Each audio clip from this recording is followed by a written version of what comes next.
Welcome to Bevvy Live. We are delighted that Fèis is finally upon us. It's Saturday, which means we are kicking off at Lagavulin Distillery.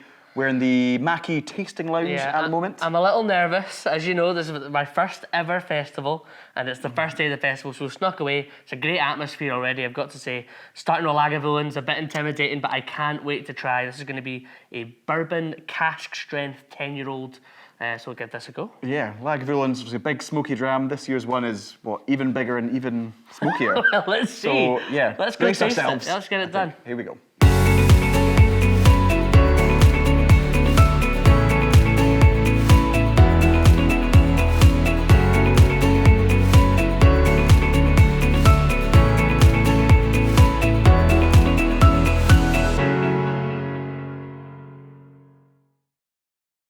So today we have the absolute pleasure of starting Fèis 2024 with a real bang at Lagavulin Distillery, one of the most iconic single malt brands in the world. Delighted to be welcomed here by Pietro from Lagavulin Distillery. Thank you so much for having us. Nice to meet you guys, it's a pleasure. Thank you so much. How's the festival preparations been? It's finally here. Yeah, it's actually my first Fèis as well, so I didn't know what to expect. Yep. Time flies through really. Of course, but yeah. I mean, in the end of the day, now we're here. It's a festival. It's made for people to enjoy. So I'm in the mindset of now we need just to enjoy, you know, 100%. And see how it goes. But I mean, yeah, I'm with you. It's my first festival as well, and it's fun that we're here. Lagavulin was actually the first whiskey I ever had. oh really? That's a big start. Yeah. Wow. So it's funny because Laurie and I have spoken in previous videos about how sometimes I struggle with very heavily peated whiskey, and so I've been getting thrown into it recently and almost revisiting it. But I remember distinctively the Lagavulin 16, the classic, was the first one I had. This is obviously the Fèis Ìle release, 2024, so it's going to be quite different to that iconic 16-year-old, which is quite sherry influenced. Tell us a little bit about the liquid we've got today. So this year, for this release, we wanted to play a bit with the peated character.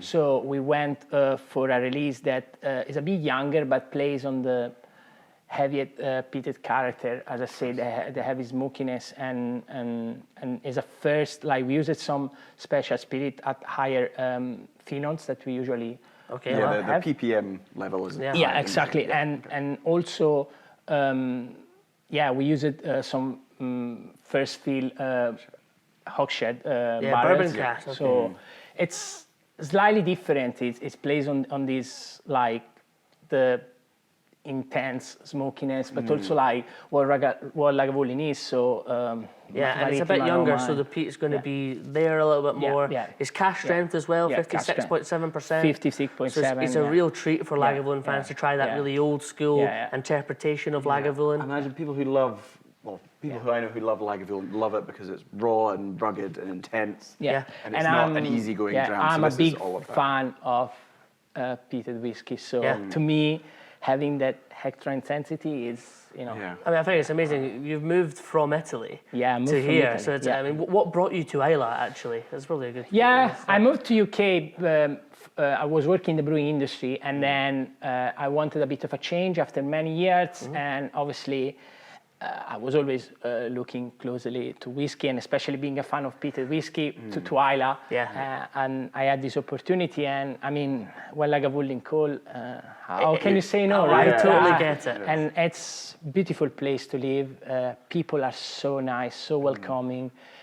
Since day one, they made me feel like part of the family. That's really amazing. Everyone, and so.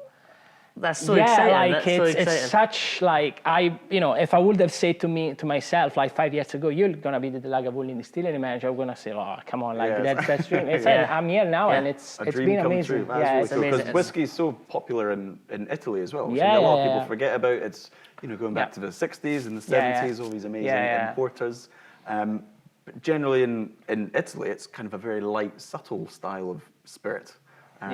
Like Glen Grant and these sorts of brands. So it must be a big, coming from that sort of preference in Italy. Lagavulin is almost the other end of the spectrum. In the end of the day, there is also people that are passionate about peated whiskey in Italy, and every visitor I come, obviously a lot of people from Italy now know that I'm here, I'm the manager here, so they got in touch with me. I'm make sure that I welcome them and that they be really really good. It's really special. Yeah, I feel like I don't want to sound too much. It's really like a living dream, really. Yeah, I totally get it. So you'll be as excited to try this as we are. Yeah.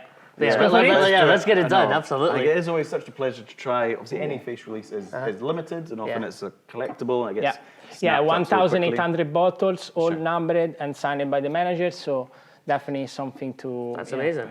To remember. No, thank you so much for having us. And I'm really excited to try this bourbon cask. Pass me Yeah, that last sorry one. about that. Let's have a little nose and smell and see what we think. So you tell us what you can lead us off. Yeah, I mean, at first I really get this like a bit of sea notes, like seaweeds, and really we are close to the sea. I really get like very coastal. Every morning when I go towards the fire, like I just smell this sea, and then the smokes comes through, and it's quite intense. It's a bit more intense than the Lagavulin 16 or more classic releases. Yeah, the bourbon cask is really fresh here. Yeah. I totally agree. It's very coastal, quite mineral. But there's light and there's some yellow fruit in there as well. There's a little bit of that kind of maybe even red apple and apple skin. And I see what you mean. It is a much bigger nose than like the 16 or the 8-year-old, but it's not just purely because of obviously the strength. It's just that intensity. I'm expecting the palate to be that kind of rugged seaweed, that classic Islay. When we think of classic Islay, you think of Lagavulin. So cheers, gentlemen. An absolute pleasure. Thank you so much for having us. We should say, this is an amazing tasting room. This is the Maki Lounge, so it's one of our rooms from the visitor center, and we usually do special tasting. I'm glad we could sneak away from the crowds today. It can be quite noisy, right? You just stay here the rest of the day. Actually, I'm getting very comfortable. We can actually. Here we go. We've got a bit. Yeah, that's okay. But let's give this a try. What's your first impressions? Yeah, it's really big. Yeah, color is again. Clear, slightly lighter, but again, it has to do with the age and. It's interesting because the nose actually you don't get any of the the high strength spirit character at all. The palate has a kind of white pepper. Yeah. Immediately a really nice, welcoming, warming spice. Yeah, spicy. Yeah. It's undeniably Islay. The peat smoke really comes through. It's a bellowing smoke. It's quite drying in the finish. A really big dram. Really big. I think, obviously, Islay is now, 9 distilleries? Or 9 distilleries, And I think it's... More to come. Almost all of them are famous for big, smoky whiskies, but I think Lagavulin is still so distinct. Obviously, there's others which are probably similar in terms of ppm and intensity. But again, when I have the pleasure, I work with people here that have worked here forever, really, 20 years, 30 years.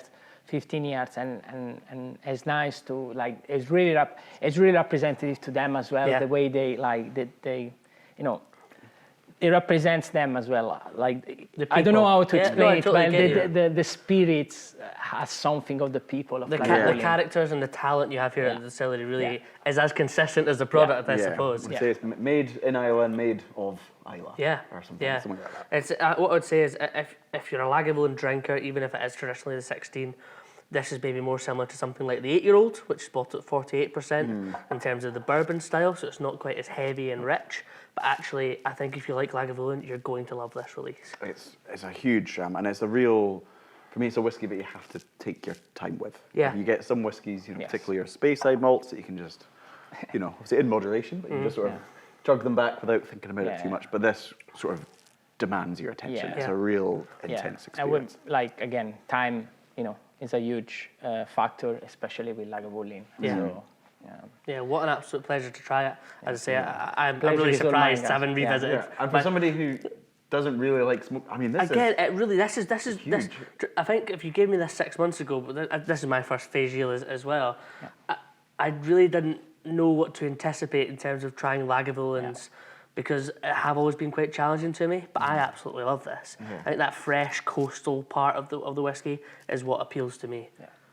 No, well, it's a real pleasure, guys. Thank you so much for sharing it. I really appreciate it. Great job. Cheers. Thank you. That is a wrap for Saturday. We've started Fèis 2024 with a bang at Lagavulin. Super smoky Lagavulin this year. And Ross, you didn't actually mind it that much. I'm very surprised. I survived that. I think Pietro was such a great host. We're in such a great venue. There's such an amazing atmosphere out there. And what a way to kick off the festival. Yeah, it's been an amazing day. Tomorrow promises to be more of the same. Yeah. We are off to Bruichladdich, the locals' favourite day. We hope you're enjoying it at home. Don't forget to like, subscribe, send us in your comments, all that stuff. We love it, and we will catch you tomorrow. See you tomorrow.